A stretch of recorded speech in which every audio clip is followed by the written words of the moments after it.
अस्सलाम वालेकुम भाई, क्या हाल ठीक हो? वालेकुम सलाम। भैया, ठीक तो मैं ठाक। सवाल करना चाहता हूँ को ठीक है जी, करो जरूर। ये पहला सवाल है कि माफी का दसो असां ने अपनी जिंदगी का किसी पाकिस्तान के मसाइल की गल ना करते, किसी होर दी मसाइल की गल ना करते, ना सियासत की ना मजहबी किसी मामलात की गल करते हैं, सिर्फ की गल करते हैं। भरावा माड़ा तुसां दा मसला की सब तो है मसला है बस असी दुनिया ते आए हैं आखिरत की तैयारी करने वास्ते। जी दुनिया ते आए हैं आखिरत की तैयारी करने वास्ते।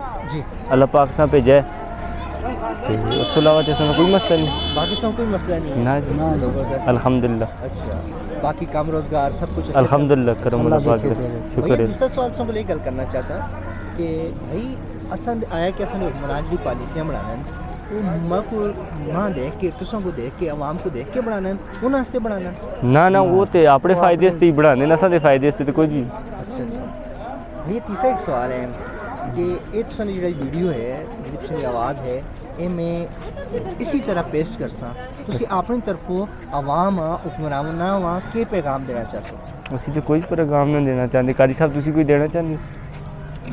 पैगाम यही है कि बस आवाम से सहूलत होनी चाहिए। हाँ, गरीब